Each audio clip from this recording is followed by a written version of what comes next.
샌드라왕 뉴욕시의원과 퀸즈 상공회의소가 오는 10월부터 무료 1:1 소상인 비즈니스 컨설팅을 제공합니다. 뉴욕시에 도착하는 난민 신청자가 계속해서 늘어남에 따라 에릭 아담스 뉴욕시장은 새로운 인도주의적 긴급 대응과 구호센터 개설 계획을 발표했습니다. 뉴욕시립대가 뉴욕시와 기업들의 지원을 받아 졸업생들의 취업을 극대화하는 산학 협동 프로그램을 실시합니다. 전국적으로 10대 학생들이 강력한 마약성 진통제인 펜타닐 과다 복용으로 사망하거나 응급실에 실려가는 사례가 급증하는 가운데 연방의회가 이에 강력 대응하기 위한 강력한 법안을 발의했습니다. 이상은 TKC 뉴스데스크 오늘의 주요 소식입니다. Hi, I'm Ashwin Vasan, the city's doctor. And I'm New York City Schools Chancellor David Banks. And your friends at school want to tell you something. I need you at reading time. We need you at basketball. We need you at lunch. In music. We need you in science. We need you in school with us. We all want to see you in school. Have your parents talk to your doctor about routine school vaccines. You'll need all of them to come to school. Get your shots. COVID-19 too. Safe, effective, and easy to access, vaccines are the best way to stay healthy this school year. We want to see you in school. And so do your friends. For more information, go to nyc.gov/health and search student vaccines.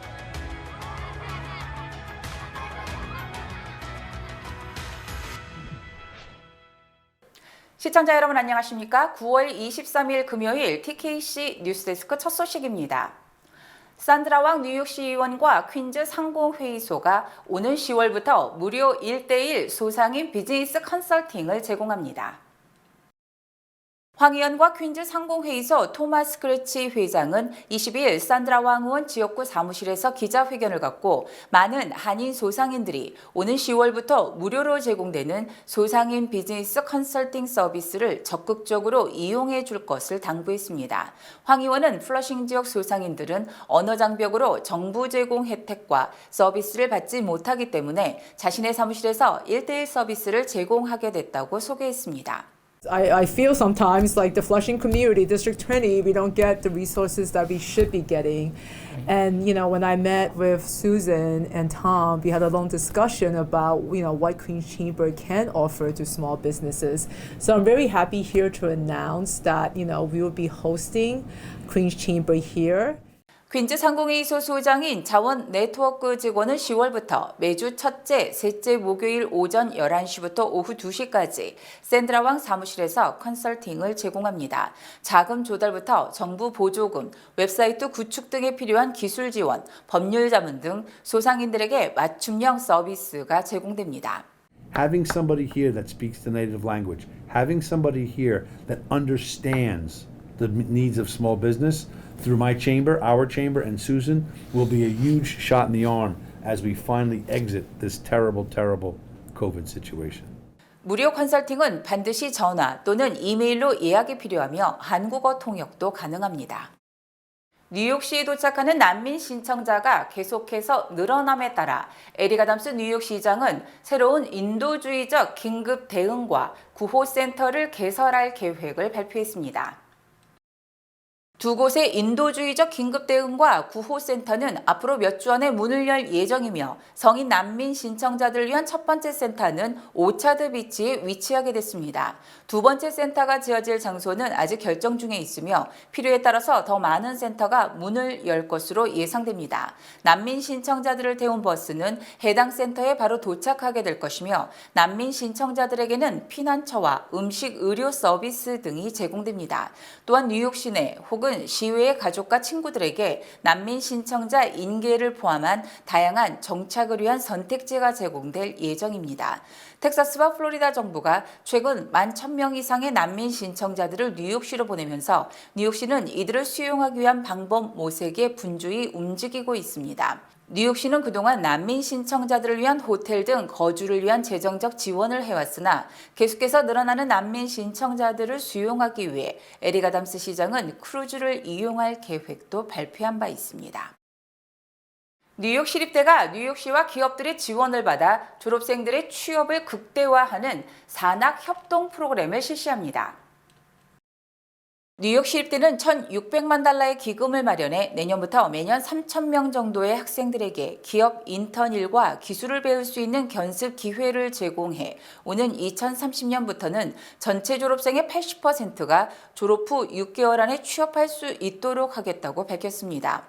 뉴욕 시립대의 취업률 확대 프로그램은 뉴욕시가 1,300만 달러를 부담하고 뉴욕시 일원의 주요 기업들이 나머지 300만 달러를 부담하게 됩니다. 이러한 재정 지원을 바탕으로 인턴 일을 하거나 생산 현장에서 견습 일을 하는 학생들에게는 일정 급여가 지급될 예정입니다. 에릭 아담스 뉴욕시장은 뉴욕 시립대의 취업률 확대 프로그램은 학생들이 학교를 다니면서 인턴과 견습 일을 통해 바로 기업에 취업할 수 있는 경험과 기술을 배우게 된다며 시립대가 뉴욕 시민과 가정을 위해 더 나은 미래를 창조하는 중요한 역할을 하고 있다고 생각한다고 기대감을 밝혔습니다. 뉴욕시와 뉴욕시립대가 대학 재학생들을 대상으로 산학 협동을 확대하는 이유는 뉴욕 일원의 하이테크 기업을 중심으로 대학 교육 내용과 산업 현장의 괴리로 졸업생을 고용해도 바로 일을 시키거나 성과를 거두기 어렵다는 지적이 지속적으로 제기됐기 때문으로 풀이됩니다. 전국적으로 10대 학생들이 강력한 마약성 진통제인 펜타닐 과다 복용으로 사망하거나 응급실에 실려가는 사례가 급증하고 있는 가운데 연방의회가 이에 강력 대응하기 위한 강력한 법안을 발의했습니다. 마르코 루비오 연방상원의원과 토니 곤잘레스 하원 의원은 최근 펜타닐 유통중재 모살제법을 의회에 제출했습니다. 이 법안은 치사량 이상의 펜타닐이 함유된 마약을 판매 또는 유통하다 사망자가 발생했을 경우 중재 모살제를 적용시키다는 것이 골자입니다. 이 법안은 치사량 이상의 펜타닐이 함유된 마약을 판매 또는 유통하다 사망자가 발생했을 경우 중재모살제를 적용시켰다는 것이 골자입니다. 중재모살은 중범죄를 저지르는 중 누군가를 의도치 않게 사망에 이르게 했을 때 적용되는 혐의로 유죄가 인정되면 무기징역이나 사형에 처할 수 있습니다. 곤잘레스 연방하원 의원은 펜타닐 불법 판매, 유통업자들에게 정부가 펜타닐 관련 범죄를 우선순위에 두고 있다는 사실을 보여줘야 한다며 법안 발의 배경을 설명했습니다. 이어서 특히 어린 10대들 사이에서 유행하고 있어 오남용 사례가 기록적인 속도로 늘고 있다고 덧붙였습니다. 지난해 말 기준 뉴욕주 주민들의 1인당 부채가 53,830달러로 전국에서 4번째로 많았으며 인구가 많은 6개 주 중에서는 2번째로 많았습니다. 토마스 디나폴리 뉴욕주 감사원장은 지난해 4분기 말 기준 뉴욕주 주민들의 부채가 8,694억 달러로 3분기보다 37억 달러, 0.4% 늘었으며 팬데믹 이전인 2019년 4분기보다 377억 달러, 4.5%나 급증했다고 밝혔습니다. 특히 이 같은 부채 규모는 전국 총 부채의 5.6%를 차지하는 것으로 주별로는 캘리포니아주, 텍사스주, 플로리다주에 이어서 4번째로 많은 것이며 미국 전체 인구에서 뉴욕주 인구가 차지하는 비율 5.8%보다는 낮은 것입니다. 또 같은 시기 뉴욕 주민들의 1인당 부채는 53,830달러로 전국 평균 55,810달러보다는 낮지만 캘리포니아를 비롯한 인구가 많은 6개 주 중에서는 2번째로 빚이 많은 것입니다. 전국에서 1인당 부채가 가장 많은 주는 캘리포니아주로 뉴욕보다 25,000달러 정도가 많은 78,500달러로 집계됐습니다. 하지만 뉴욕은 학자금 부채와 크레딧카드 부채는 전국 평균보다 높았으며 특히 학자금 부채는 지난 2003년보다 4.3배나 늘어났습니다. 한편 뉴욕주는 개인 소득 대비 가구당 부채 비율이 57%를 기록 전국 평균 73%보다 훨씬 낮은 반면 캘리포니아는 부채가 개인 소득의 84%에 달했습니다. JP모건 체이스에 이어서 미국 자산 순위 2위 은행인 뱅크 오브 아메리카의 넘버 2맨에 한인 1.5세가 선임됐습니다. 매튜 코더 뱅크 오브 아메리카 회장은 최근 마이크주 글로벌 기업금융과 투자은행 최고 운영 책임자인 한인 1.5세 마이크주를 북미 지역 총괄 책임자로 발탁했다고 공식 발표했습니다. 이에 따라 주 씨는 월가 투자은행에서 일하는 한인 중에서는 가장 높은 자리에 오른 인물이 됐다고 BOA는 덧붙였습니다. 뱅크 오브 아메리카의 글로벌 기업 금융과 투자은행 부분은 전체 은행 매출의 80% 이상을 담당하는 만큼 주 씨는 사실상 매튜 코더 회장에 이어서 2인자의 자리에 오른 것입니다. 특히 주 씨는 지난 20일 윤석열 대통령 뉴욕 동포 간담회에서 헤드 테이블로 초청돼 윤 대통령과 한국 경제와 글로벌 경제 현안에 대해 이야기를 나누기도 했었습니다. 주 씨는 7살 때 미국으로 이민 와서 MIT를 졸업했으며 지난 1998년 한국 외환 위기 때 한국 정부가 발행한 40억 달러 규모의 외화 채권 발행 업무를 성사시켜 한국 정부로부터 표창을 받기도 했습니다. 주 씨는 또 한인 금융인 모임 KFS를 창설, 한인 1.5세와 2세의 미국 금융계 진출을 돕기도 했습니다. 중간선거가 한 달 앞으로 다가온 가운데 구글 검색 순위에서 공화당이 선호하는 이슈인 이민, 국경 문제가 민주당 선호 이슈인 낙태를 앞지른 것으로 조사됐습니다. 인터넷 매체 악시오스는 구글 트렌드를 분석한 결과 지난 12일부터 18일까지 일주일간 검색량에서 국경 이민 문제가 10위, 인플레이션 15위, 낙태는 18위를 기록했다고 보도했습니다. 낙태 이슈는 연방 대법원이 낙태권 인정 판결을 폐기한 지난 6월 말 검색량이 일자리에 이어서 2위까지 치솟았지만 계속 관심도가 떨어지고 있는 반면 국경 이민 문제는 지속적으로 관심도가 상승하고 있습니다. 이처럼 공화당이 가장 선호하는 국경 이민 문제가 핫 이슈로 부각된 것은 그레그 에벗 텍사스 주지사와 론 디센티스 플로리다 주지사가 난민 신청자들을 뉴욕과 워싱턴 DC, 시카고 등 이민자 보호 도시는 물론 해리스 부통령 관저 등으로 실어나르고 있기 때문입니다. 민주당은 지난 6월 이후 낙태 이슈를 이용해 여성과 진보 유권자들을 자극하면서 바이든 대통령의 지지율이 최저 수준에서 벗어나기 시작했고 민주당 지지율도 상승했지만 다시 유권자들의 관심이 공화당 선호 이슈인 반이민 문제에 쏠리면서 공화당이 다시 승기를 잡을 것이란 분석을 낳고 있습니다. 지난해까지 국제사회의 핵심 의제였던 코로나19 이슈가 이번 유엔 총회에서는 사라지고 전쟁과 경제 위기가 가장 뜨거운 관심사가 됐습니다. 워싱턴 포스트는 제77차 유엔 총회에서 바이든 대통령은 기조연설에서 코로나19를 3번, 팬데믹을 1번 언급했으며 이는 지난해 각각 10번과 6번 언급한 것을 감안하면 크게 줄어든 것입니다. 또 프랑스, 독일 등 이번 총회에 참석한 각국 정상들은 코로나19는 거의 언급하지 않고 러시아의 우크라이나 침공을 규탄하고 전쟁 중단을 촉구하는 데 많은 시간을 할애했습니다.